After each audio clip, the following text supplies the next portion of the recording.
Awesome. So welcome on my next guest, Tom Kelly from Rocky Point, New York, currently a player for the Chaos LC in the PLL. How are you doing today, Tom? Not bad. How are you?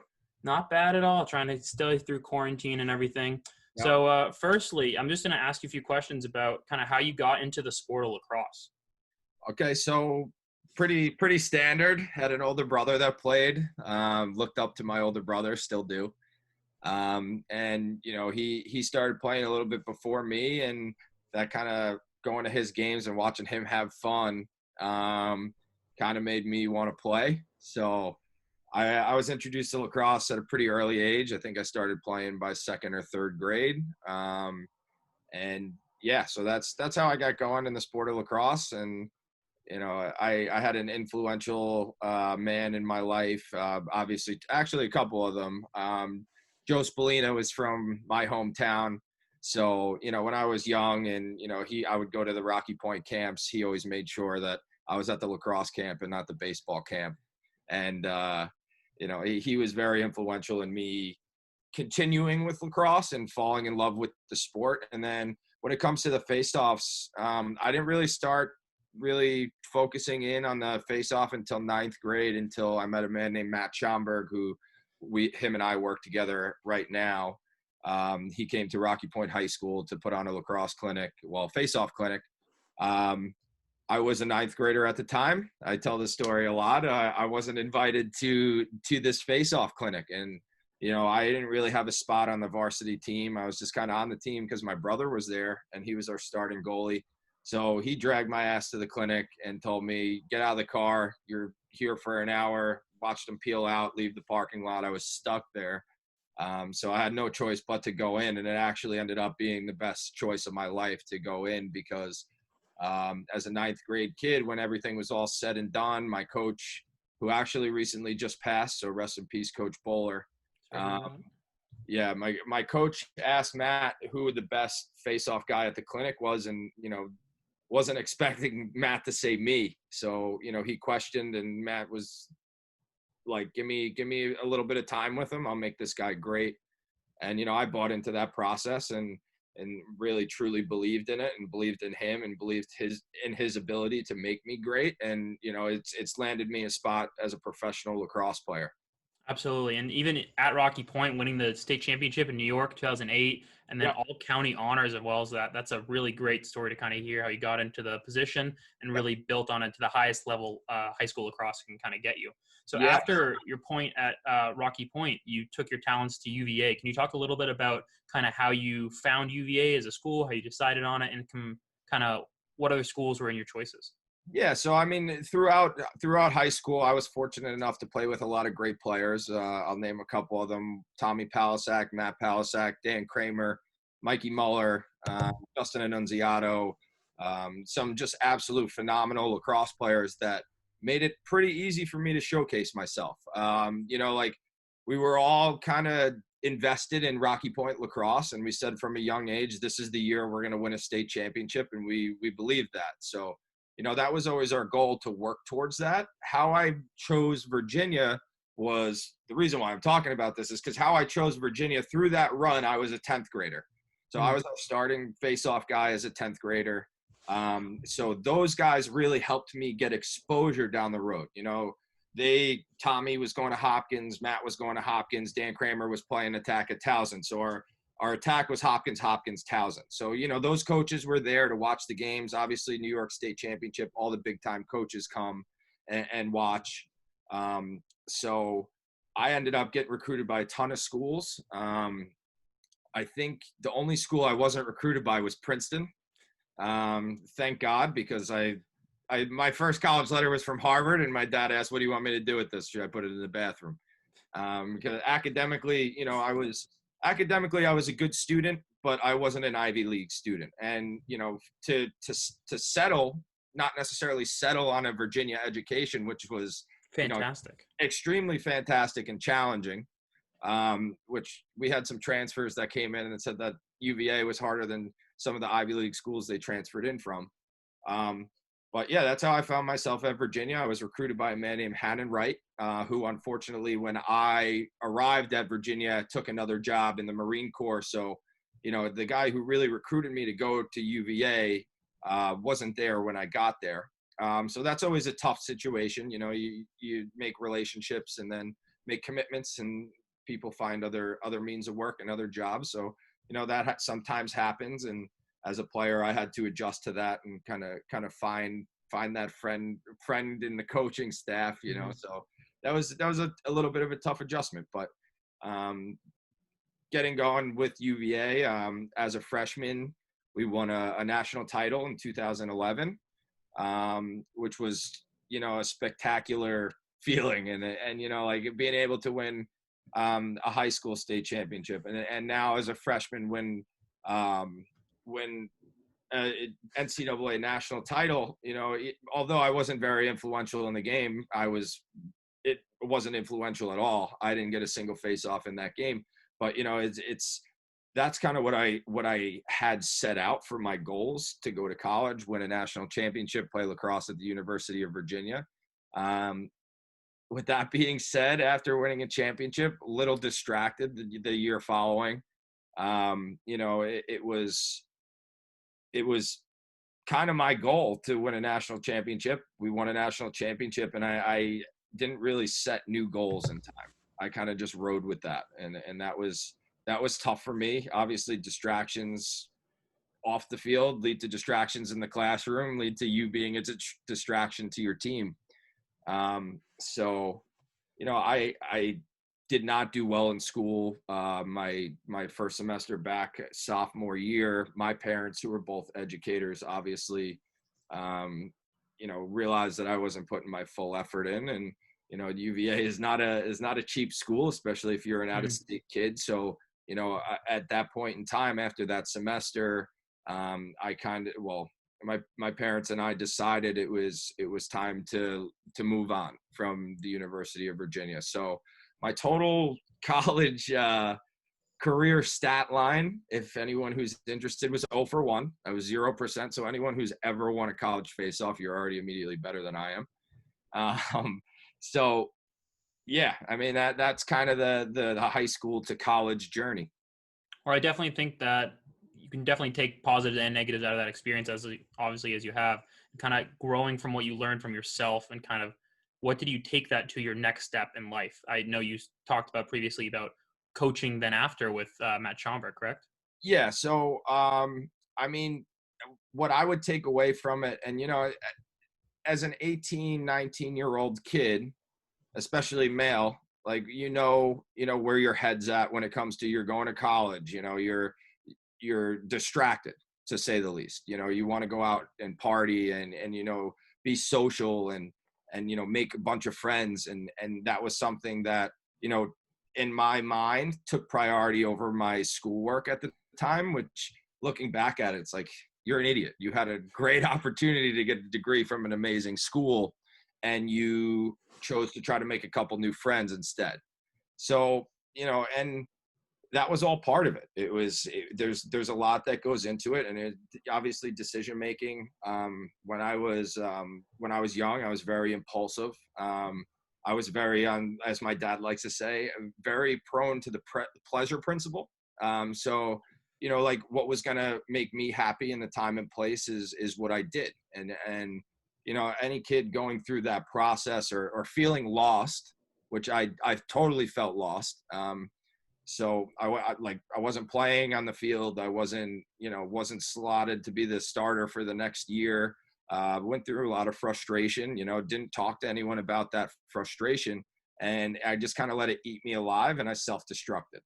So for anyone who is going through that and feels that they're lost and feels that they've lost sight of what they want to accomplish, I've been there. It sucks, but you need to communicate. If you let it eat you alive and sit there and just absolutely let it destroy you to the point where you're not clearly thinking, it's going to be worse for you if you were to go to someone and just talk about it. So if I was talking to my 18-year-old self, I would slap me and tell me to stop being an idiot. But in the long run, I would give myself probably that same message. And also a thing that kind of, I guess, hindered my recovery time when it came to feeling bad for myself. I was pointing fingers at everybody except pointing fingers at myself. So it took me a little while. At first I blamed my parents for pulling me out of school, not giving me a chance to redeem myself. Like I didn't take responsibility. And once I did, that's when I noticed growth. So people make mistakes. Everybody makes mistakes. Realize your mistakes, learn from your mistakes, and grow from them. So. One of the sayings I kind of learned similar to that is old football coach taught me is if you point your finger at someone else, you got three fingers pointing right back at you. Yeah. So it's definitely a good thing to learn on, and everything kind of leads to personal growth throughout time. So then when you talk about then now your athletic growth, so you were coaching with Matt Schomburg a little bit, and he kind of suggested the idea of maybe trying to play professionally. And I originally, from other interviews, you seem like you kind of scoffed at the idea, and then it went to practice. Obviously, it worked out for you pretty well today. Can you talk a little bit about that experience? Yeah. So, I mean, at first, obviously, being out of facing off for 3 or 4 years, or not necessarily being out of facing off, but being out of a competitive environment in the sport. When he told me that he thought I was good enough to crack a professional lineup, at first I was like, you're kidding me, right? Like I'm, this out of shape. I'm 250 pounds right now. I just tore my left Achilles. Like, what do you mean? And it took me a little bit, but that was the hope I needed and the fire under my ass I needed to, kind of write my story. I obviously didn't want my career to end the way it ended. I always thought I was good. There's no denying that. I always thought I was good. I never thought I was as good as, I turned out to be, which, is something that my college roommate's dad, Howie Long, said that was part of his growth as a player, is his insecurity. He never thought he was good enough to be in the shoes he was good enough, which drove him to work way harder. So like that always was in the back of my head, like, hey, you're always going to doubt yourself, but listen to the people who want to make you better. If there are times where you don't doubt yourself, you're not a human being. Mm-hmm. So, I doubted myself, but, I took that advice and I was like, you know what, if this guy believes in me and thinks that I could turn out to be one of the great face-off guys of our time, then I'm going to trust him.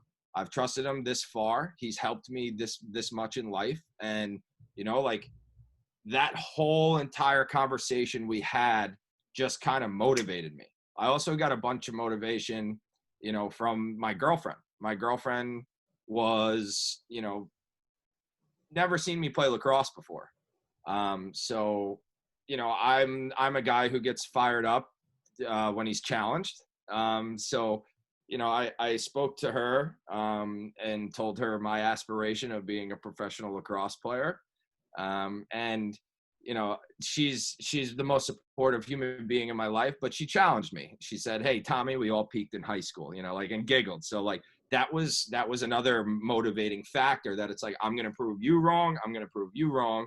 I'm going to prove you wrong. And I'm going to prove you right, Matt. So like it was, and it's something that I still need. Like when I work out, I'm challenged. Like if someone thinks that like I'm about to quit, they challenge me. They put a number in my brain and say, get to this number, or get to, and it's that challenge that motivates me. So I needed to find my motivating factors, which I found.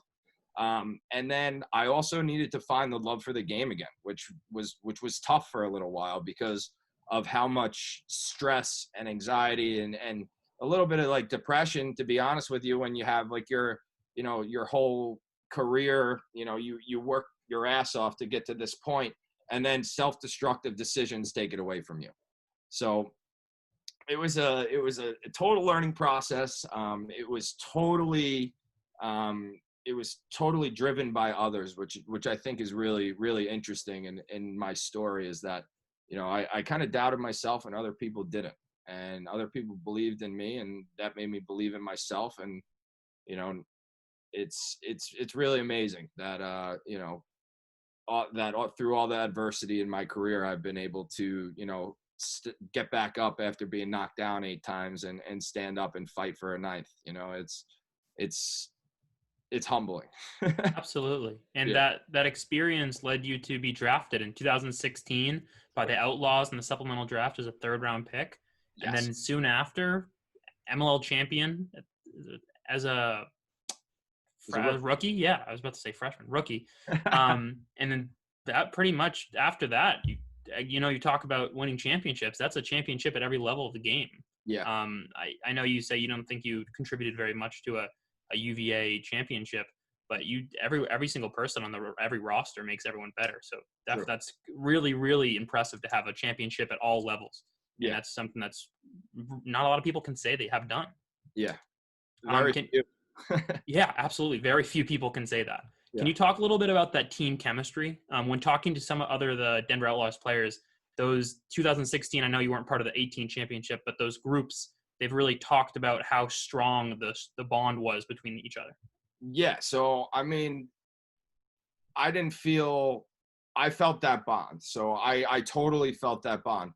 And, like in college, I didn't necessarily feel the bond of brothers that I felt in high school or I felt in the Denver Outlaws locker room. I showed up to Denver, didn't complain a single time, flying from New York to Denver every single weekend to compete, because when I was landing, I was there, with 20 of the greatest guys ever that, all had the same thing in mind. We were there to play lacrosse, and I'm sure you've heard win the game, win the post game from a couple of the Denver guys. And yeah, absolutely.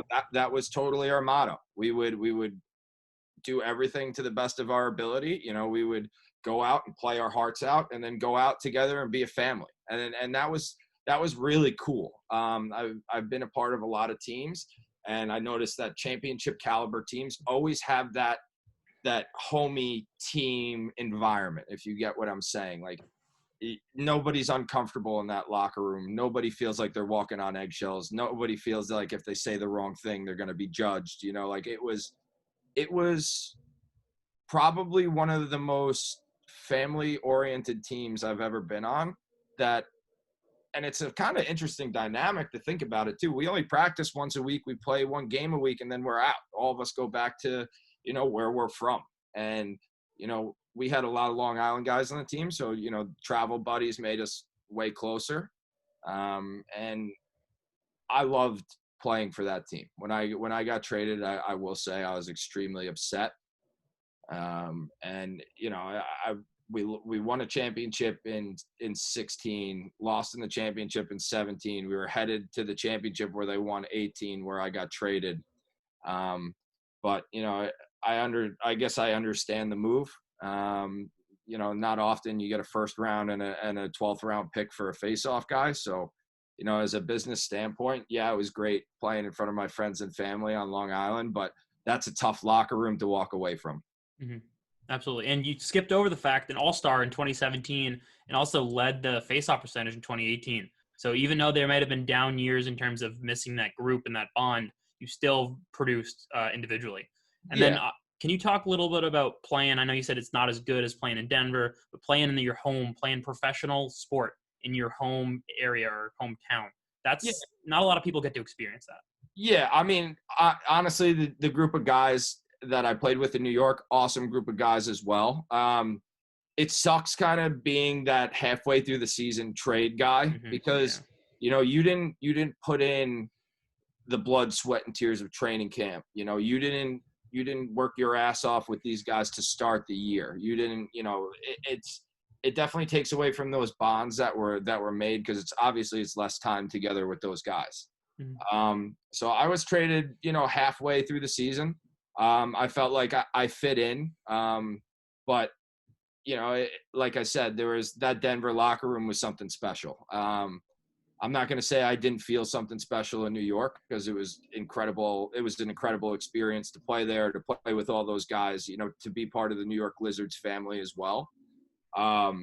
It was a great experience. I just love playing lacrosse, to be honest with you. But it was a great experience, getting to play where I grew up, where I won a state title, where, I have so many memories on that field. The nostalgia walking up to the first Lizards practice, was all hit me at once. It was a very, very emotional, trade for me, especially because I laid out for you before about how special that Denver Outlaws locker room was and how close I got with those guys. And, it was definitely tough. It took me a minute to understand.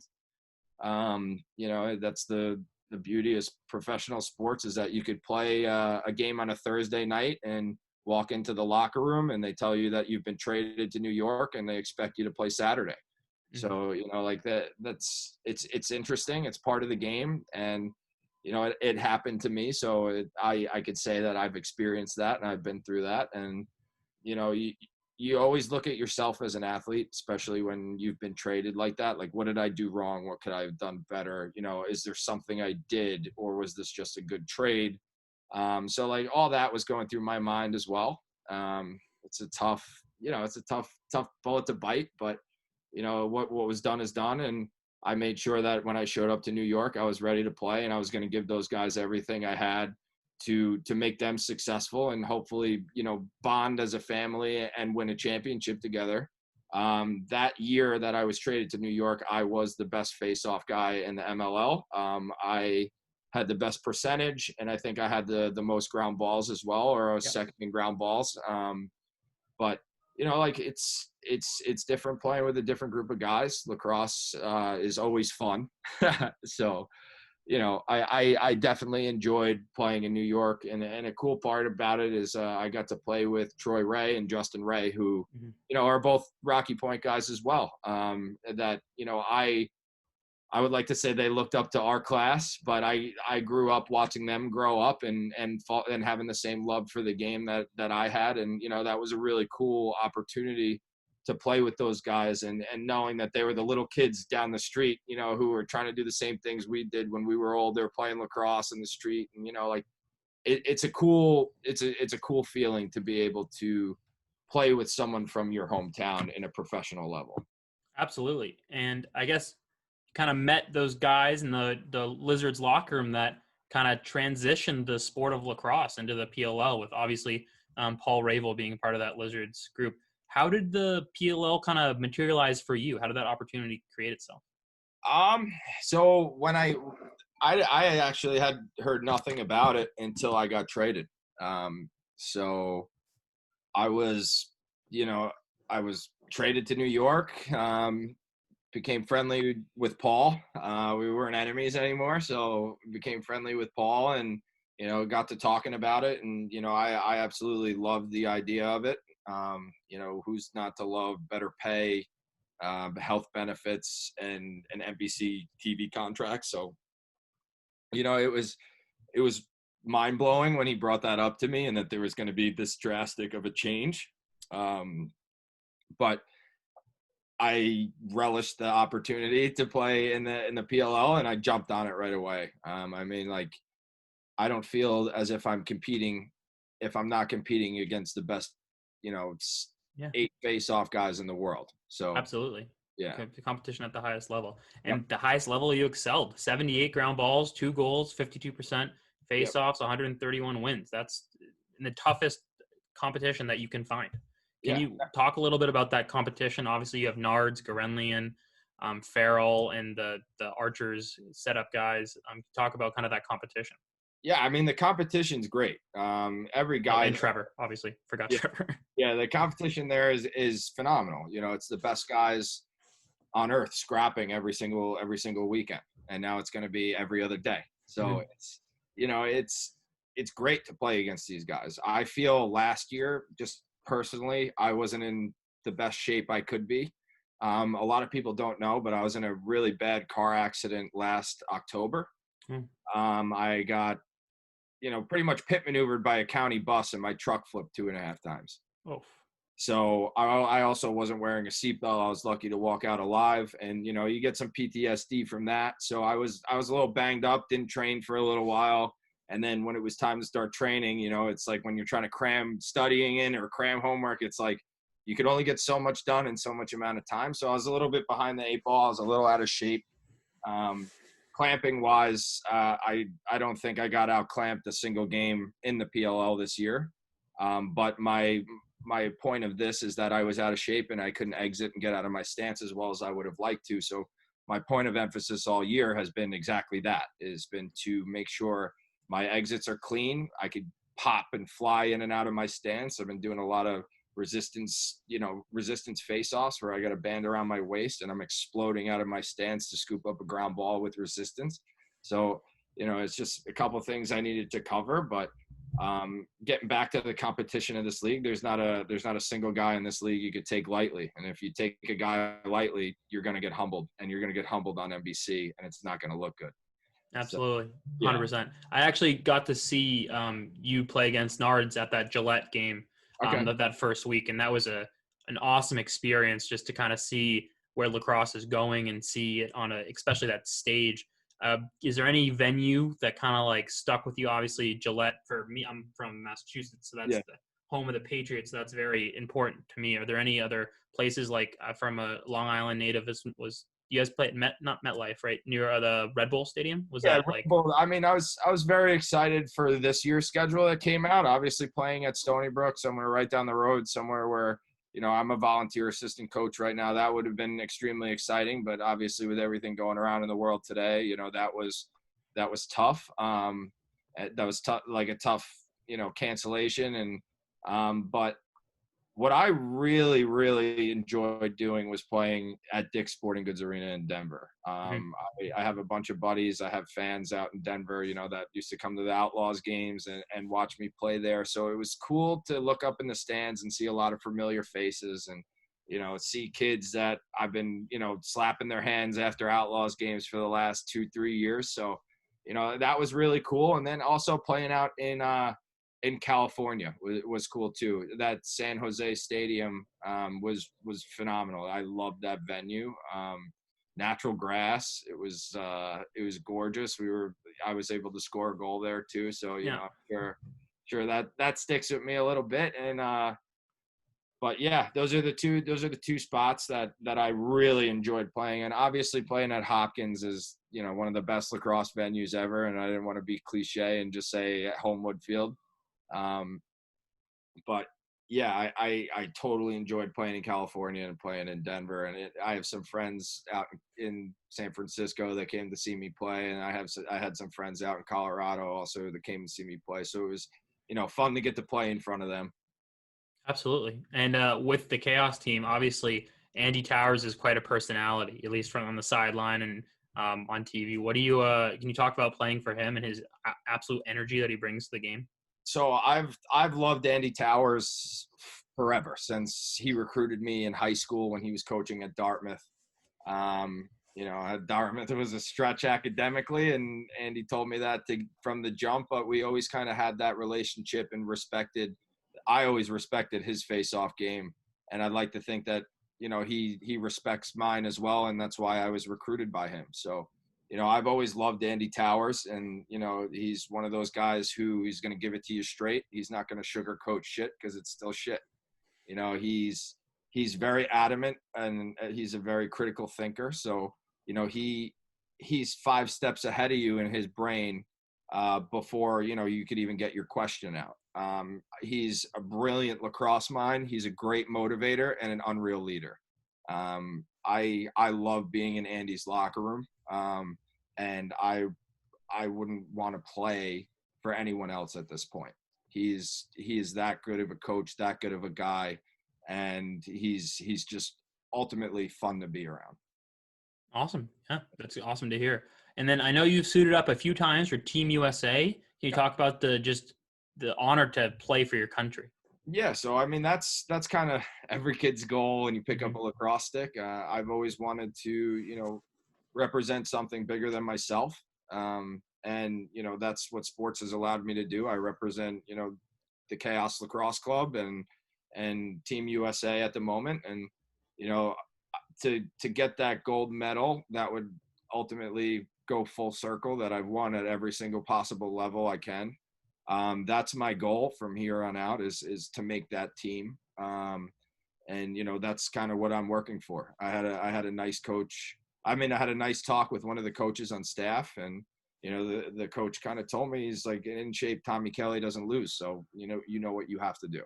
And ever since I've had that conversation, I've been, working out as much as humanly possible. And I've dropped a ton of weight, and I feel totally comfortable to go in a tournament style mode and be successful and be able to, you know, compete throughout the whole entire tournament, which in past years I was a little bit out of shape and couldn't do, or, you know, would have had more trouble doing. So obviously playing for your country, absolute honor. Looking around that room, you know, that's where the insecurity comes in too, is you're like, holy shit, look at these guys who I'm sitting here with. This is the best of the best in this country, the best of the best in the world, so to say. I mean, US and Canada, those locker rooms are the two probably most competitive, but you know, it's an absolute honor. I love the fact that I was even considered. It's an honor and a humbling feeling that I was considered, considering, you know, my come up of lacrosse. But I guess, you know, the numbers speak for themselves, and, you know, I want to make, you know, this U.S. world team and win a gold medal, and then stick to straight coaching. Absolutely. Yep. I know the PLL is moving forward, like you mentioned, in that tournament style play. They're going to have to find a venue. In your mind, what's the perfect venue for you guys in the PLL? I would say Stony Brook, because it's right up the road, but the perfect venue, I'm not really sure. I mean, with all this stuff going on with the COVID and the coronavirus, and, like, you know, it's tough. This is something we've never experienced before, at least in like 100 years. So, you know, it's tough to say what would be the perfect venue. Obviously, a venue with fans, in my opinion, would be the perfect venue. But if that can't happen, obviously, you know, the IMG Academy in Florida is a beautiful place. I mean, tournament style lacrosse in Florida is very tough, but, you know, if there was a place to do it and facilitate all these professional athletes, that's the place. But, you know, I would like to play somewhere where there's a lot of lacrosse exposure, and, you know, people could possibly attend, be around, and yeah. So Definitely. yeah. I know then you represent String King on the athletic side, and obviously can have a very key in developing the 2F. I personally use a 2F. I'm a little bit of a face-off nerd in that sense. What makes it, if someone doesn't know the head, what makes it that much better? Personally, I think it's the best in the market. But what makes it the best? I mean, bias opinion, probably it's the best in the market coming from me. Unbiased from you. But the head is just unlike anything I've ever used before. It's a face-off guy's dream, so to say. It's a head that you could use probably for a couple months before you have to replace it, and it doesn't warp as bad as most other face-off heads. And actually, after being broken in, you could still play lacrosse with it. So that's what makes it so special, that, like, that it was so groundbreaking, I guess, in the technology side of it, that we're going to develop a head that the plastic goes back to the original form. And, you know, the guys at String King are the best in the business. They do their research, man, let me tell you. But there was a lot of troubleshooting with this head. There were a lot of different plastics tested. There was, you know, a lot of professional opinion. Myself and Matt Schomburg helped through the process, and, you know, making sure that the product that rolled out was going to be the best for what we wanted and what we still want. So I love being a String King pro. It's also a company that, you know, took a chance on me too. I actually signed with them before their face-off head released. So it was a little bit of mutual trust between the two. And I feel that, you know, at least I want to be a String King pro until the end of my career. I think they're the best company in the game. They do an amazing job the marketing. Those videos are hilarious. Oh yeah. Was that a fun time? I know you recorded the one with the kind of like the 3-on-3 lacrosse where you ran off on the sideline and you did like kind of FOGO'd it, types to say. Was that fun to record and kind of put together? It was a blast. I mean, I love working with Matt Gibson and all those guys over there.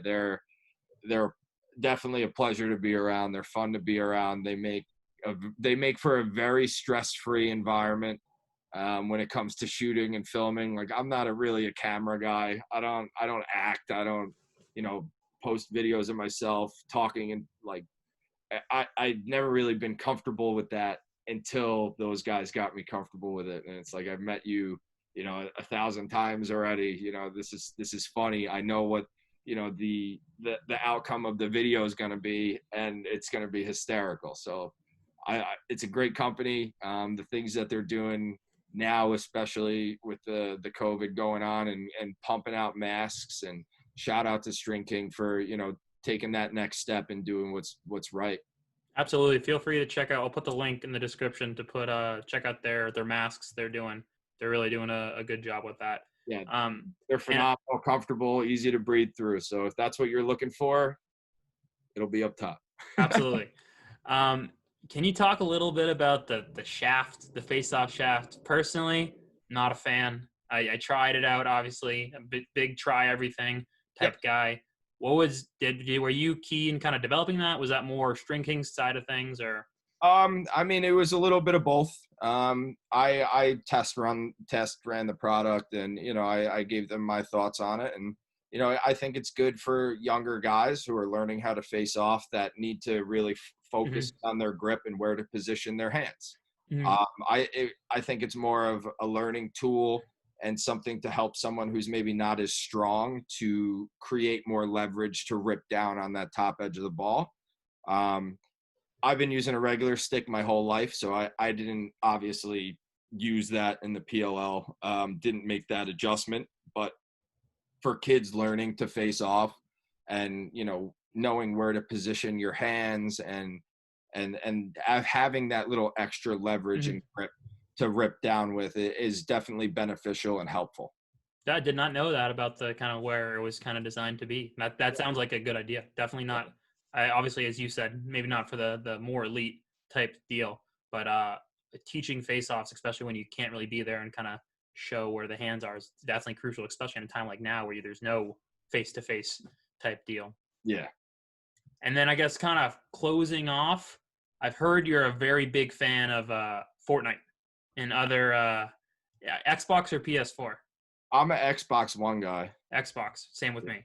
So is Fortnite still your go-to game? Are you Call of Duty Warzone now, or? Quarantine has been kind of weird when it comes to video games. Like, all my friends started playing Call of Duty Warzone, so I hopped on Grand Theft Auto, and I've been creating businesses and trying to make money on GTA Online. But if I had to pick a game, I love Fortnite. It's fun.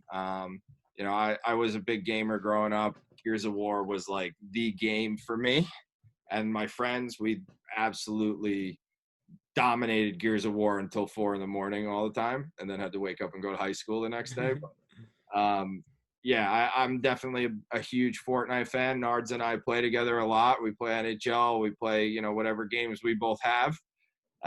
So, you know, it's fun to play with those guys, and it's definitely a lot of fun. The other day, actually, in a lobby, we were playing Fortnite, and I think there was me, Trevor, Joe, and Rambo. Yeah, and Rambo.